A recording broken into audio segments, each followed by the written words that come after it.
ये तिरंगा हमारी जान है और हम किसी को इजाजत नहीं देते कि वो इस तिरंगे का अपमान करे। ये तिरंगा सब जगह फहरेगा, कोई ऐसी जगह नहीं बचेगी मुल्क में जहां तिरंगा ना फहरे।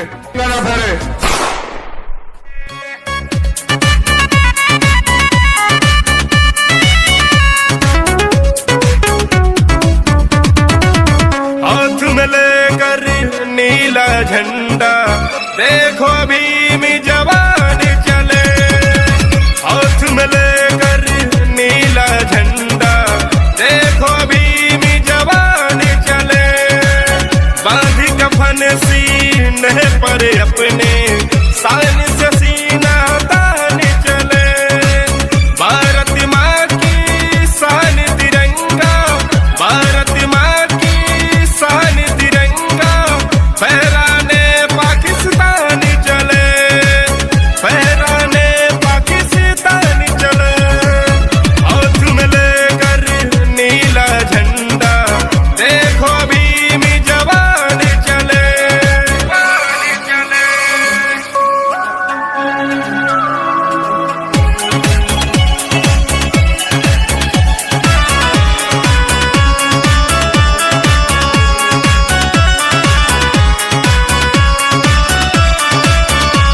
ना पीछे हटने वाले हैं, ना किसी से डरने वाले हैं। हम भीम के दीवाने हैं, शेरों से लड़ने वाले हैं।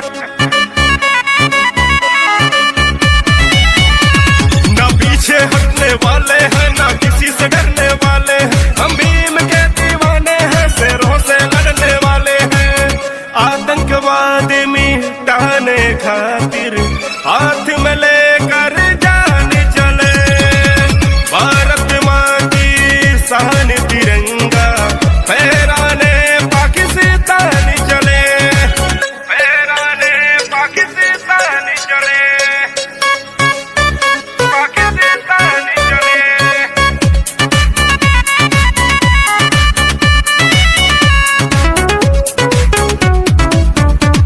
जो अब तक नहीं हुआ है वो करके दिखलाएंगे। जो देश में है गद्दारी उनको हम मार भगाएंगे।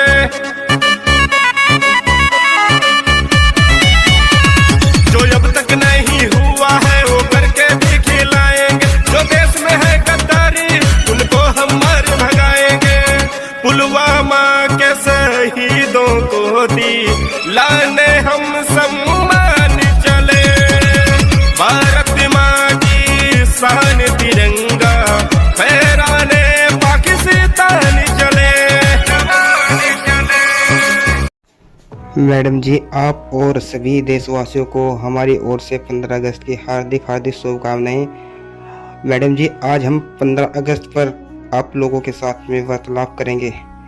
हम आप लोगों को मैडम जी बताना चाहते हैं कि 15 अगस्त हम क्यों बनाते हैं और इस दिन कितने शहीदों ने हमारी आज़ादी के लिए लड़ाई लड़ी है। और मैडम जी इस बात पर चर्चा करते हैं। मैडम जी, मैं आपको बता दूं, आज 15 अगस्त का है वह शुभ दिन हम सभी भारतीयों के लिए गौरव और सम्मान का प्रतीक है। यह सिर्फ एक तारीख नहीं बल्कि उन अनगिनत बलिदानों, संघर्ष और सपनों का प्रतीक है जिन्होंने हमें एक आज़ाद राष्ट्र के रूप में पहचान दिलाई। मैडम जी, आज जब हमारा तिरंगा आसमान में शान से लहरता है तो यह हमें उन महान देशभक्तों की याद दिलाता है जिन्होंने अपनी जान की परवाह न करते हुए भारत माता को गुलामी की बेड़ियों से आज़ाद कराया। मैडम जी, हमारी स्वतंत्रता की कहानी सदियों के संघर्ष से सजी हुई है। यह आज़ादी हमें उपहार में नहीं मिली बल्कि यह 200 साल की यातना, उत्पीड़न और बलिदान का परिणाम है। मैडम जी, इस आज़ादी की नींव महात्मा गांधी के अहिंसक आंदोलन, पंडित जवाहरलाल नेहरू के दूरदर्शी नेतृत्व, सुभाष चंद्र बोस के तुम मुझे खून दो मैं तुम्हें आज़ादी दूंगा जैसे प्रेरणादायक नारों और भगत सिंह, सुखदेव, राजगुरु की क्रांतिकारी शहादत पर टिकी है। रानी लक्ष्मीबाई की वीरता, मंगल पांडे का विद्रोह और सरदार पटेल के लौह इरादों ने इस आंदोलन को एक नई दिशा दी। मैडम जी, इन सभी वीरों ने भारत के उज्जवल भविष्य के लिए अपना आज कुर्बान कर दिया। यह दिन हमें उन सभी महान आत्माओं को नमन करने का अवसर देता है जिन्होंने मैडम जी हमें एक स्वतंत्र और प्रभु राष्ट्र के रूप में जीने का अधिकार दिलाया। मैडम जी, 15 अगस्त 1947 की सुबह जब सूरज की पहली किरण ने आज़ाद भारत की धरती को रोशन किया तो हमारे सामने जश्न के साथ साथ कई बड़ी चुनौतियां भी थी। सबसे बड़ा दर्द था भारत का विभाजन, जिसने लाखों परिवारों को बेघर कर दिया और सांप्रदायिक हिंसा का भयानक मंजर दिखाया। इसके अलावा मैडम जी, देश के सामने गरीबी, भुखमरी, अशिक्षा और स्वास्थ्य सुविधाओं की कमी जैसे गंभीर समस्याएं थी। मैडम जी, देश को 500 से अधिक रियासतों में विभाजित किया गया था, जिन्होंने एक लोकतांत्रिक राष्ट्र के रूप में एकीकृत करना एक बेहद मुश्किल कार्य था। मैडम जी, हमारे पहले प्रधानमंत्री पंडित जवाहरलाल नेहरू के शब्दों में आज़ादी तो मिल गई, लेकिन हमें गरीब और निरस्ता से लड़ना है। मैडम जी, पिछले 77 वर्ष में भारत के इन चुनौतियों का सामना करते हुए एक असाधारण सफर तय किया गया। दुनिया के सबसे बड़े लोकतंत्र के रूप में हमने एक मजबूत संविधान का निर्माण किया, जिसने हर नागरिक को समानता, स्वतंत्रता और न्याय का अधिकार दिया है। मैडम जी, आर्थिक मोर्चों पर हमने एक पिछड़े देश से दुनिया की 5वीं सबसे बड़ी अर्थव्यवस्था बनाने का सफर तय किया। सर, कृषि में हरित क्रांति ने हमें खाद्यान्न में आत्मनिर्भर बनाया।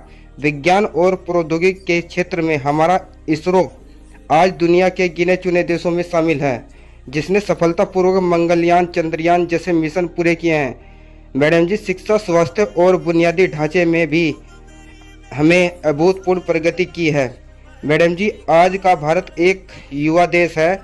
हमारी 65% से अधिक आबादी 35 वर्ष से कम आयु की है। मैडम जी, यह युवा पीढ़ी ही हमारे देश का भविष्य है। मैडम जी, जो नए भारत की नींव रखेगी, यह पीढ़ी न केवल आधुनिक चुनौतियों को समझाने में सक्षम है, बल्कि उनके पास उन्हें सुलझाने की क्षमता और नवाचार का जुनून भी है। मैडम जी, डिजिटल इंडिया, स्टार्टअप इंडिया और मेकअप इंडिया जैसे अभियान युवाओं को नए विचार लाने और देश के विकास में सीधी तौर पर योगदान देने के लिए प्रोत्साहित कर रहे हैं। मैडम जी, मुझे विश्वास है कि यह युवा अपनी कड़ी मेहनत, समर्पण और देशभक्ति से भारत की विश्व गुरु का दर्जा दिला सकते हैं। मैडम जी, आज हम एक चौराहे पर खड़े हैं, जहां हमें अपनी जड़ों को मजबूत रखते हुए भविष्य की ओर देखना है। हमें अपनी टेक्नोलॉजी और संस्कृति को साथ लेकर चलना है। मैडम जी, टेक्नोलॉजी हमें वैश्विक मंच पर मजबूती देती है, हमारी अर्थव्यवस्था को गति देती है और जीवन को आसान बनाती है।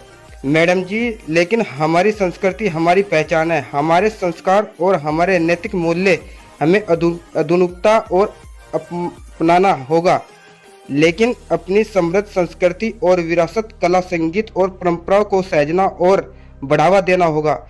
मैडम जी, यही संतुलन हमें एक जैसे भारत का निर्माण करने में मदद करेगा, जो आर्थिक रूप से शक्तिशाली होने के साथ साथ मैडम जी नैतिक और संस्कृति रूप में भी मजबूत होगा।